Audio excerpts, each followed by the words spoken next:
نحمده ونستعینه ونستغفره ونؤمن به ونتوکل علیہ ونعوذ باللہ من شرور انفسنا ومن سیئات اعمالنا من يهده الله فلا مضل له ومن يضلله فلا هادي له ونشهد ان لا اله الا الله وحده لا شريك له ونشهد ان محمدا عبده ورسوله اما بعد فاعوذ باللہ من الشیطان الرجیم بسم اللہ الرحمن الرحیم وَإِلَٰهُكُمْ إِلَٰهٌ وَاحِدٌ لَا إِلَٰهَ إِلَّا هُوَ الرَّحْمَٰنُ الرَّحِيمُ إِنَّ فِي خَلْقِ السَّمَاوَاتِ وَالْأَرْضِ وَاخْتِلَافِ اللَّيْلِ وَالنَّهَارِ وَالْفُلْكِ الَّتِي تَجْرِي فِي الْبَحْرِ بِمَا يَنفَعُ النَّاسَ وَمَا أَنزَلَ اللَّهُ مِنَ السَّمَاءِ مَاءً فَأَحْيَا بِهِ الْأَرْضَ بعد موتها وبث فيها من كل دابة وتصريف الرياح والسحاب المسخر بين السماء والأرض لآيات لقوم يعقلون ومن الناس من يتخذ من دون الله أندادا يحبونهم كحب الله والذين آمنوا أشد حبا لله ولو يرى الذين ظلموا إذ يرون العذاب أن القوة لله جميعا وأن الله شديد العذاب صدق اللہ مولانا العظیم۔ سورہ بقرہ کی آج 3 آیات، آیت نمبر 163، 164 اور 165 آپ کے سامنے تلاوت کی ہیں۔ ان آیات میں اللہ رب العالمین فرماتے ہیں تمہارا خدا ایک ہی خدا ہے، اس رحمان اور رحیم کے سوا کوئی اور خدا نہیں ہے۔ اس حقیقت کو پہچاننے کے لیے اگر کوئی نشانی اور علامت درکار ہے تو جو لوگ عقل سے کام لیتے ہیں ان کے لیے آسمانوں اور زمین کی ساخت میں، رات اور دن کے پہم ایک دوسرے کے بعد آنے میں، ان کشتیوں میں جو انسان کے نفع کی چیزیں لیے ہوئے دریاؤں اور سمندروں میں چلتی پھرتی ہیں، بارش کے اس پانی میں جسے اللہ اوپر سے برساتا ہے، پھر اس کے ذریعے مردہ زمین کو زندگی بخشتا ہے، اور اپنے اسی انتظام کی بدولت زمین میں ہر قسم کی جاندار مخلوق کو پھیلاتا ہے۔ ہواؤں کی گردش میں اور ان بادلوں میں جو آسمان اور زمین کے درمیان تابع فرمان بنا کر رکھے گئے ہیں بے شمار نشانیاں ہیں، مگر وحدت خدا بندی پر دلالت کرنے والے ان کھلے کھلے آثار کے ہوتے ہوئے بھی کچھ لوگ ایسے ہیں جو اللہ کے سوا دوسروں کو اس کا ہمسر اور مد مقابل بناتے ہیں، اور ان کے ایسے گرویدہ ہیں جیسی اللہ کے ساتھ گرویدگی ہونی چاہیے، حالانکہ ایمان رکھنے والے لوگ سب سے بڑھ کر اللہ کو محبوب رکھتے ہیں۔ کاش جو کچھ عذاب کو سامنے دیکھ کر انہیں سوجنے والا ہے وہ آج ہی ان ظالموں کو سوج جائے کہ ساری طاقتیں اور سارے اختیارات اللہ ہی کے قبضے میں ہیں، اور یہ کہ اللہ سزا دینے میں بھی بہت سخت ہے۔ محترم بھائیوں اور بہنوں، یہ سورہ بقرہ کی آیت نمبر 163، 164 اور 165 میں نے آپ کے سامنے تلاوت اور اس کا ترجمہ پیش کیا ہے۔ دیکھیے اس میں اللہ رب العالمین یہ فرما رہا ہے کہ وَإِلَٰهُكُمْ إِلَٰهٌ وَاحِدٌ لَا إِلَٰهَ إِلَّا هُوَ الرَّحْمَٰنُ الرَّحِيمُ، کہ تمہارا خدا بس ایک ہی خدا ہے، اس رحمان و رحیم کے سوا کوئی اور خدا نہیں۔ یہ جو تمہارا الہ، تمہارا معبود، تمہیں جس کی بندگی کرنی چاہیے وہ صرف ایک اللہ ہے، اس کے سوا کوئی اور الہ نہیں ہے۔ دیکھیے جو لفظ الہ ہے قرآن مجید میں، لفظ الہ کے 4 مختلف اس کی 4 ڈائمنشن ہیں۔ الہ اور معبود کون ہوتا ہے، کس کے اندر یہ الہ اور معبود کی خصوصیات ہیں؟ پہلی بات تو یہ ہے کہ الہ وہ ہوتا ہے کہ جس کی ذات میں اس کا کوئی شریک نہ ہو۔ اللہ رب العالمین چونکہ معبود ہے، الہ ہے، تو اس کی ذات میں اس کا کوئی شریک نہیں ہے۔ جیسے قل هو اللہ احد اللہ الصمد لم یلد ولم یولد ولم یکن لہ کفوا احد۔ آپ کہہ دیجئے اللہ ایک ہے، وہ بے نیاز ہے، سب اس کے محتاج ہیں، وہ کسی کا محتاج نہیں ہے، نہ اس کا کوئی باپ ہے نہ اس کا کوئی بیٹا ہے، اور اس کے جیسا کوئی بھی نہیں ہے۔ ولم یکن لہ کفوا احد، اور تنہا ہے، اکیلا ہے، یونیک، تو اس کی ذات میں اس کا کوئی شریک نہیں ہے۔ اور معبود اور الہ کون ہوتا ہے؟ اس کی صفات میں بھی اس کا کوئی شریک نہیں ہے۔ قرآن مجید میں آپ شروع کے پیج کھولیں تو اللہ رب العالمین کے 99 صفاتی نام ہیں۔ کیا هو اللہ الذی لا الہ الا هو الملک القدوس السلام المؤمن المہیمن العزیز الجبار المتکبر سبحان اللہ عما یشرکون۔ آپ دیکھیے اللہ رب العالمین کی صفاتی نام ہے، اور پھر اللہ رب العالمین کہہ رہا ہے، فرما رہا ہے کہ ان کی صفات میں بھی اس کا کوئی شریک نہیں ہے، اس کی صفات میں بھی اس کا کوئی شریک نہیں ہے۔ مطلب زندگی دینے والا وہ ہے، بارش برسانے والا وہ ہے، موت دینے والا وہ ہے، بیماری سے شفا دینے والا وہ کوئی بھی نہیں ہے اس کے سوا، اس کی صفات میں بھی اس کا کوئی شریک نہیں ہے۔ تیسرا معبود کی جو تیسری خصوصیت ہے جس کی بندگی کی جانی چاہیے، اس کی جو تیسری خصوصیت ہے وہ کیا ہے کہ اس کے حقوق میں بھی اس کا کوئی شریک نہیں ہے۔ اس کا حق ہے کہ سجدہ صرف اسی کو کیا جائے، اس کا حق ہے کہ رکوع صرف اسی کو کیا جائے، اس کا حق ہے کہ ہاتھ صرف اسی کے آگے پھیلایا جائے۔ اگر آپ بتوں کو سجدہ کریں گے تو اس کا مطلب یہ ہے کہ آپ نے اللہ کا جو حق تھا وہ بتوں کو دے دیا۔ مٹی کے بنائے ہوئے بت یا لوہے اور چاندی اور پیتل کے بنائے ہوئے بتوں کو سجدہ کر رہے ہیں، یا کسی کے اور کے آگے ہاتھ پھیلا رہے ہیں، یہ حق صرف اللہ رب العالمین کا ہے۔ اس کے بعد جو چوتھی خصوصیت الہ اور معبود میں ہے وہ کیا ہے کہ وہ حکمران اعلیٰ ہے، اس کی حاکمیت میں بھی اس کا کوئی شریک نہیں ہے۔ حاکم کون ہوتا ہے؟ حاکم وہ ہوتا ہے جس کا حکم چلے، حاکم وہ ہوتا ہے جس کا قانون چلے، حاکم وہ ہوتا ہے جس کی شریعت چلے۔ مثال کے طور پر بات کو سمجھنے کے لیے بہت چھوٹی سی مثال ہے، حالانکہ اللہ رب العالمین تو جتنا بڑا حکمران ہے، جیسی اس کی حاکمیت ہے ویسی تو کسی کی حاکمیت ہو ہی نہیں سکتی ہے، لیکن تھوڑی سی بات کو سمجھنے کے لیے کہ پاکستان کا کوئی وزیر اعظم ہے، کوئی صدر ہے، یا صوبے کا کوئی وزیر اعلیٰ ہے، اور صوبے کا وزیر اعلیٰ یہ کہتا ہے کہ جناب ڈبل سواری پہ پابندی ہے، یا کوئی بھی قانون لاگو کرتا ہے، اس کا قانون کیا ہوتا ہے؟ کیونکہ وہ حکمران ہے اس کا قانون امپلیمنٹ ہوتا ہے، اس کے قانون پر عمل کیا جاتا ہے۔ لوگ کہتے ہیں کہ صاحب یہ حکمران کی طرف سے یہ قانون آیا ہے، اس قانون پر عمل کرنا ہے، اور اگر قانون پر عمل نہیں کریں گے تو پولیس پکڑ لے گی، قانون چارجز لگ جائیں گے، FIR کٹ جائے گی۔ تو اللہ رب العالمین حاکم اعلیٰ ہے، حاکمیت میں بھی اس کا کوئی شریک نہیں ہے۔ تو اس کا مطلب کیا ہے؟ جب اللہ رب العالمین الہ ہے، جب ایمان والا بندہ کہتا ہے لا الہ الا اللہ محمد رسول اللہ،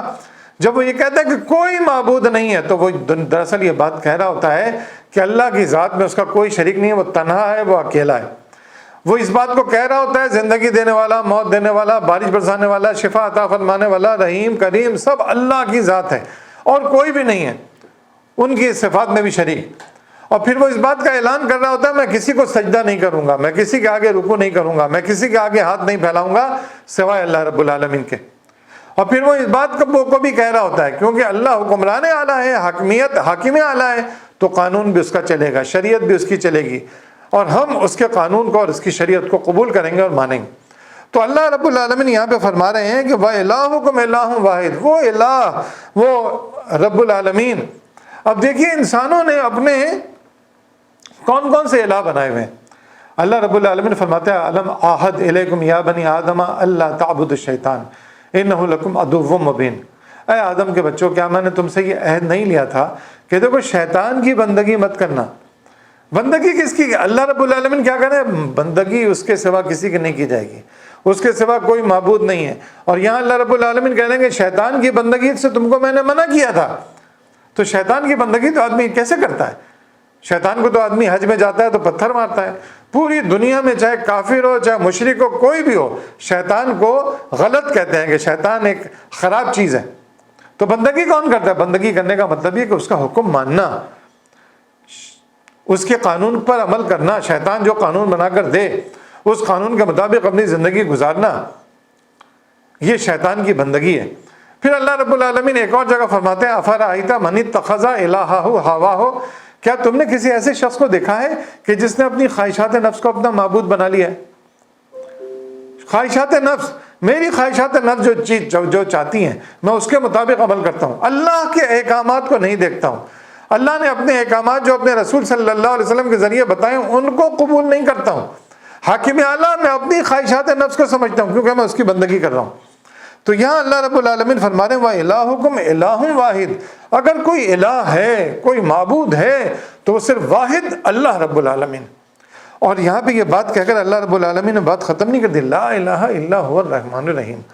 اس کے سوا کوئی الہ اور معبود نہیں ہے، وہ رحمان اور رحیم ہے، تاکہ آدمی یہ نہ سمجھے کہ اتنا بڑا خدا ہے،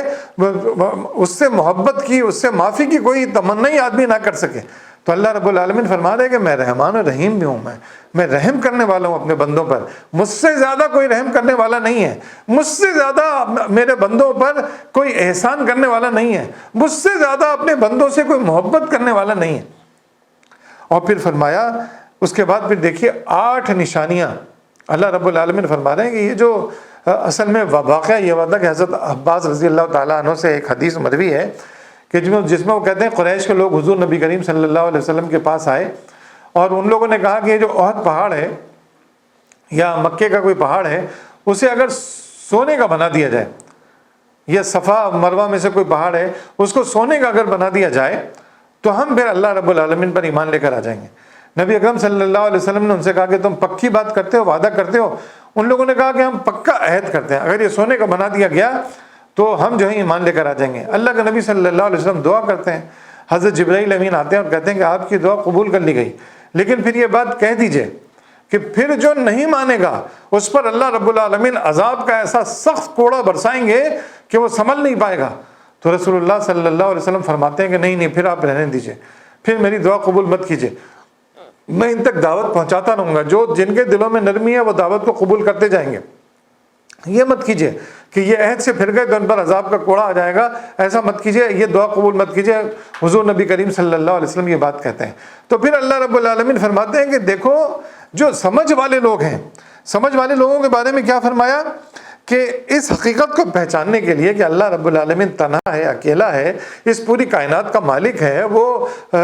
معبود ہے، صرف اس کی بندگی کرنی چاہیے، اس کے سوا کوئی الہ نہیں ہے، اس بات کو سمجھنے کے لیے 8 نشانیاں اللہ رب العالمین بیان کر رہے ہیں۔ وہ 8 نشانیاں کیا ہیں؟ ان کے لیے آسمان و زمین کی ساخت میں، زمین اور آسمان جو بنے ہوئے ہیں اس کی جو ساخت ہے اس میں نشانیاں غور کریں نا، یہ کیسے بن گئے ہیں، آسمان کیسے بن گیا ہے، زمین کیسے بن گئی ہے، یہ ہوا میں معلق کیسے ہیں یہ ساری زمینیں، یہ سارے ستارے اور سیارے، اس میں نشانی ہے۔ اس کے بعد کیا ہے؟ رات اور دن کے پہم ایک دوسرے کے آنے کے بعد، رات آتی ہے پھر دن آتا ہے، اس میں بھی نشانی ہے۔ رات کیسے آ گئی، دن کیسے آ گیا، کیا سبب تھا، کون ہے یہ سارا انتظام چلا رہا ہے کہ رات آ رہی ہے دن آ رہا ہے۔ اس کے بعد پھر اللہ رب العالمین فرماتے ہیں ان کشتیوں میں جو انسان کے نفع کی چیزیں لیے ہوئے دریاؤں سمندروں میں چلتی پھرتی ہیں، لکڑی کی کشتی وہ سمندر کے اوپر تیر رہی ہے، آدمی ایک جگہ سے دوسری جگہ پہ جا رہا ہے، 1/4 زمین کا حصہ ہے، خشک حصہ ہے، باقی 3/4 تو پانی ہے۔ تو جب 3/4 پانی ہے تو آدمی ایک جگہ سے دوسری جگہ کیسے جائے گا؟ اللہ رب العالمین نے کشتی بنانے کا بنائی حضرت نوح علیہ السلام کے ذریعے کہ کشتی کس طرح تیرے گی، تم اسے کس طرح بادبان کے ذریعے، کس طرح مشینوں کے ذریعے یہاں سے وہاں جہازوں کو لے کر جاؤ گے، سمندر کا سینہ چیرو گے اور ایک جگہ سے دوسری جگہ، اس میں غور و فکر نہیں کرتے ہو کیسے سمندر پہ تمہاری کشتی چلی جا رہی ہے، ڈوب نہیں رہی ہے۔ اور اس کے بعد پھر اللہ رب العالمین فرماتے ہیں اور بارش کے پانی میں جسے اللہ اوپر سے برساتا ہے، کیسے بارش ہوتی ہے، کیسے خود بخود پانی آ جاتا ہے۔ اور پھر ایک اور نشانی، اس بارش کے بعد کیا ہوتا ہے؟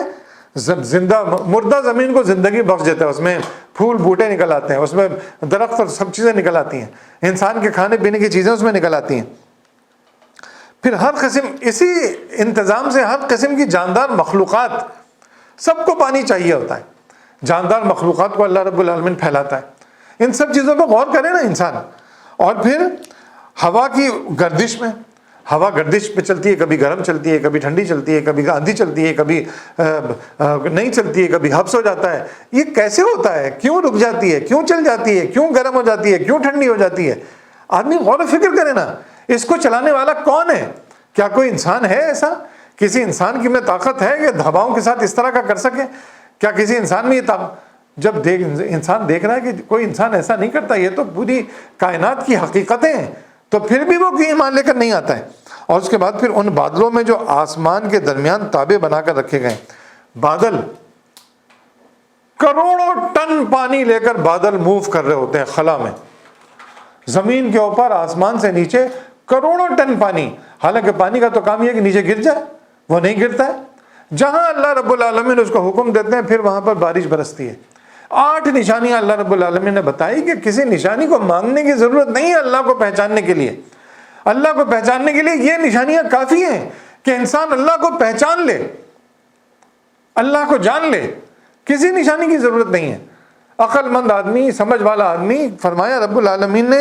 ان فی خلق السماوات والارض واختلاف اللیل والنہار والفلک التی تجری فی البحر، مطلب یہ انسان کو نشانی اللہ رب العالمین نے دی۔ اور پھر اللہ رب العالمین فرماتے ہیں مگر وحدت خدا بندی پر دلالت کرنے والے ان کھلے کھلے آثار کے ہوتے ہوئے بھی کچھ لوگ ایسے ہیں کہ جو اللہ کے سوا دوسروں کو اس کا ہمسر اور مد مقابل بناتے ہیں۔ مطلب اس کائنات کے مالک کو چھوڑ کر بتوں کو، انسانوں کو ایسا ولی سمجھنے لگتے ہیں کہ یہ ہماری ساری باتوں کو سنیں گے، بت ہمارے مسائل کو حل کریں گے۔ انسانوں کو اپنا خدا بنا لیتے ہیں، بتوں کو اپنا خدا بنا لیتے ہیں، درختوں کو پوجنے لگتے ہیں، اور پوجنے کے لیے پتہ نہیں کیا کیا چیزیں، ان کو سجدہ، ان کو رکوع، ان کو ساری چیزیں کرنے لگتے ہیں۔ تو فرمایا کہ ایسے کمزور لوگوں کو جو اپنا بھی کچھ نہیں بگاڑ سکتے ہیں، جو اپنے لیے بھی کچھ نہیں کر سکتے ہیں، ان کو تم خدا اور معبود بناتے ہو۔ اتنے بڑی بڑی 8 نشانیاں اللہ رب العالمین نے پچھلی آیت میں بیان کی کہ ایسا کوئی کرنے والا ہو تو تم جانو نا، جب ایسا کوئی نہیں ہے تو اللہ کا ہمسر، اللہ کے برابر کس کو لے کر آتے ہو تم؟ کس کے آگے جھکتے ہو؟ کس کو پوچھتے ہو؟ اور پھر اللہ رب العالمین نے فرمایا کہ میں رحمان و رحیم ہوں، مجھ سے مانگو نا، میں رحم کرنے والا ہوں، میں تمہارا سب سے بڑا محسن ہوں، میرے قریب آؤ نا۔ اور پھر اس کے بعد اللہ رب العالمین ایسی بات کرتے ہیں اور ان کے ایسے گرویدہ ہوتے ہیں جیسے اللہ کے ساتھ گرویدگی ہونی چاہیے، جیسی محبت اللہ سے ہونی چاہیے کہ سب کچھ اللہ کر رہا ہے، اس نے سب کچھ میرے لیے کیا ہے، میری بھلائی اور بہتری کے لیے سب کچھ کر رہا ہے، مجھے رزق دیتا ہے، مجھے موقع موقع پر بچاتا ہے، مجھے مشکلات سے نکالتا ہے، وہ بیماری دیتا ہے تو اس پہ شفا بھی دیتا ہے، وہ اس نے مجھے پیدا کیا ہے تو مجھے سیدھا راستہ بھی دکھایا ہے، وہ رب العالمین موت اور زندگی اسی نے ایجاد کی ہے، سب وہ پروردگار ہے، تو پھر دوسرا کیسے اس کے مقابل ٹھہرا دیتے ہیں؟ انسان اس ٹھہرا دیتا ہے جو کچھ نہیں کر سکتے انسان کے لیے، کچھ بھی نہیں کر سکتے ہیں۔ اور پھر رب العالمین فرماتے ہیں حالانکہ جو ایمان رکھنے والے لوگ ہیں وہ لوگ سب سے بڑھ کر اللہ کو محبوب رکھتے ہیں، کیونکہ وہ جانتے ہیں کہ ہمارا رب اتنا بڑا پروردگار ہے، مالک ہے کائنات کا، وہ محبت کرتا ہے ہم سے، وہ ہمیں پیار کرتا ہے، وہ ہمیں رزق دیتا ہے، وہ اس نے ہمارے لیے دنیا میں ساری خوش کن چیزیں پیدا کی ہیں، اس نے انسانوں کو جوڑے کی صورت میں پیدا کیا ہے، انسان جوڑے کی صورت میں مرد اور عورتیں ایک دوسرے کے پاس جا کر سکون پاتے ہیں۔ اللہ رب العالمین نے اولادیں دی ہیں، اولاد سے محبت عطا کی ہے۔ اللہ رب العالمین جس کو چاہتا ہے اولادیں دیتا ہے، جس کو چاہتا ہے نہیں دیتا ہے۔ یہ اللہ رب العالمین کا کتنا بڑا کرم ہے، رشتہ دار، خاندان، ایک دوسرے سے محبت کرنے والے لوگ، یہ سب اللہ کی نشانیاں ہیں۔ تو اللہ رب العالمین سے محبت کرنے والے لوگ وہ تو بس اسی پر رہتے ہیں کہ کائنات کے مالک سے محبت ہو جائے، اور جب اللہ سے محبت ہو جاتی ہے تو ایمان لانے والے لوگ وہی ہوتے ہیں۔ ان کا ایمان مذبذب نہیں ہوتا ہے کہ بتوں سے بھی ان کو امیدیں ہیں، ان کو حکمرانوں سے بھی امیدیں ہیں، ان کو فلاں سے بھی امیدیں ہیں، وہ صرف اللہ رب العالمین سے امید رکھتے ہیں، اسی کے آگے ہاتھ پھیلاتے ہیں اور چاہتے ہیں کہ اس کا قانون چلے زمین پر، کیونکہ زمین پر جب اس کا قانون چلے گا تو انسان کو محبت ملے گی، انسان ایک بہترین زندگی کی جانب جائے گا، لوگوں پر ایک دوسرے پر یقین کرنے والا ہوگا۔ آج تو زمانے میں لوگ ایک دوسرے پر یقین نہیں رکھتے ہیں، ایک دوسرے پر شک کرتے ہیں، لیکن اللہ کا دین، اللہ کے احکامات نافذ ہوں گے تو ایک دوسرے پر یقین کرنے والے، ایک دوسرے پر بھروسہ کرنے والے، ہر آدمی یہ سمجھے گا کہ یہ میرا محافظ ہے۔ ایسا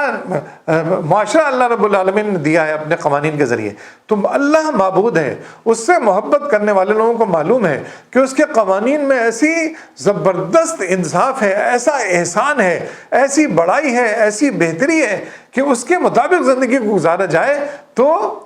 ایک تو اس کی بندگی بھی ہو جائے گی معبود کی، جو ہمارا معبود ہے ہم اس کی بندگی بھی کریں گے زندگی کے ہر معاملے میں، اسی کو سجدہ بھی کریں گے، اسی کو رکوع بھی کریں گے، اسی سے محبت بھی کریں گے اور اسی سے گرویدگی بھی رکھیں گے، اسے پیار بھی کریں گے، اسے وہ تو ہماری شہرت سے بھی زیادہ قریب ہے۔ ہم تو سوچتے ہیں وہ جان لیتا ہے، وہی نہ جانے گا جس نے ہمیں بنایا ہے، وہی ہماری دل میں سوچنے والی باتوں کو نہ سمجھے گا جس نے ہمیں بنایا ہے، وہ تو سب کچھ جاننے والا پروردگار ہے، تو وہی ہمارا رب ہے، اسی سے محبت ہونی چاہیے۔ تو ایمان لانے والے لوگ سب سے بڑھ کر اللہ کو محبوب رکھتے ہیں۔ کاش جو کچھ عذاب کو سامنے دیکھ کر انہیں سوجنے والا ہے وہ آج ہی ان ظالموں کو سوچ جائے کہ ساری طاقتیں اور سارے اختیارات اللہ ہی کے قبضے میں ہیں، اور یہ کہ اللہ سزا دینے میں بھی بہت سخت ہے۔ جب دوسروں کو معبود بنائیں گے اور جب انتقال ہو جائے گا انسان کا، جب اللہ کے دربار میں پہنچے گا، جب وہ دیکھے گا کہ یہاں تو سب حکم اللہ ہی کا چل رہا ہے، اللہ کا قانون چل رہا ہے، کوئی بھی بڑے سے بڑا فرشتہ بھی اس کے مجال نہیں ہے کہ اللہ کے سامنے کوئی بات کر سکے، بڑے سے بڑا انسان بھی اس کے اندر مجال نہیں ہے کہ اللہ کے سامنے کوئی اپنی زبان نہیں کھول سکے، سب لوگ اللہ رب العالمین سے خوف زدہ ہیں، اور اس دن عذاب بھی دیا جائے گا، اور جو لوگ اللہ سے محبت رکھنے والے لوگ تھے ان کو جزا دی جائے گی، ان کو جنت دی جائے گی۔ تو جو عذاب دیکھ کر ان کو نظر آئے گا تو پہلے مان لیں، پہلے قبول کر لیں، وقت گزرنے کے بعد دیکھیں گے، ڈھونڈیں گے، سمجھیں گے تو انہیں سمجھ میں نہیں آئے گا۔ تو اللہ رب العالمین ہمارا پروردگار ہے، اسی لیے اللہ رب العالمین جو ہے نا سورہ وہ جو آیت الکرسی، اس سے پہلے کہ یا ایھا الذین آمنوا انفقوا مما رزقناکم من قبل ان یأتیکم العذاب ثم لا تنصرون، من قبل ان یأتی یوم لا بیع فیہ ولا خلۃ ولا شفاعۃ والکافرون هم الظالمون۔ کیا فرمایا؟ اے لوگو تمہیں جو کچھ بھی اللہ نے دیا اسے اللہ کی راہ میں خرچ کرو، کہیں ایسا نہ ہو کہ وہ وقت آ جائے کہ جب پھر کوئی خرید و فروخت کام نہیں آئے گی، موت آ چکی ہوگی، پھر کوئی خرید و فروخت نہیں ہوگی، کوئی شفاعت ایک دوسرے کے لوگ نہیں کر سکیں گے سوائے اللہ رب العالمین کے اذن کے۔ من ذا الذی یشفع عندہ الا باذنہ، وہی اسی کے اذن کے ساتھ، اسی کی مرضی کے مطابق شفاعت کرنے کی بھی اجازت دے گا اللہ رب العالمین، ورنہ تو کوئی شفاعت بھی نہیں کر سکے گا۔ یعلم ما بین ایدیہم وما خلفہم، وہ سب کچھ جانتا ہے، وہ پروردگار ہے۔ تو اللہ رب العالمین سارے اختیارات کا مالک ہے، اور اسی کے قبضے میں سب لوگ ہیں، اور اللہ رب العالمین سزا دینے میں بھی بہت سخت ہے۔ اللہ رب العالمین ہمیں پناہ میں رکھے، ہم اپنے رب کو الہ اور معبود مان لیں، ہم اس کی ذات میں کسی کو شریک نہ کریں، بس اسی کو رب مانیں، ہم اس کی صفات میں کسی کو شریک نہ کریں، ہم کسی کو رکوع اور سجود نہ کریں، اور اس نے جو قوانین، اس نے جو شریعت، اس نے جو نظام دیا ہے اس نظام کے مطابق اپنی زندگی کو لے کر چلیں، اور اس نظام کو اس زمین پر غالب اور نافذ کرنے کی کوشش کریں، اس نظام کی دعوت لوگوں کو دینے والے بنیں، لوگوں تک اس حق کے پیغام کو پہنچانے والے بنیں، تاکہ یہ دنیا کی زندگی بہترین بن جائے۔ ہم جو دعا کرتے ہیں کہ ربنا آتنا فی الدنیا حسنہ وفی الآخرۃ حسنہ وقنا عذاب النار، یہ دنیا کی حسین زندگی اور آخرت کی حسین زندگی، یہ بھی اللہ رب العالمین کے احکامات کے مطابق اگر زندگی گزارے گا آدمی تو دنیا کی زندگی حسین زندگی بن جائے گی، اور آخرت بھی حسین بن جائے گی، اور اللہ رب العالمین آگ کے عذاب سے نجات دے گا۔ اقول قولی ھذا استغفر اللہ لی ولکم ولسائر المؤمنین وآخر دعوانا ان الحمد للہ رب العالمین۔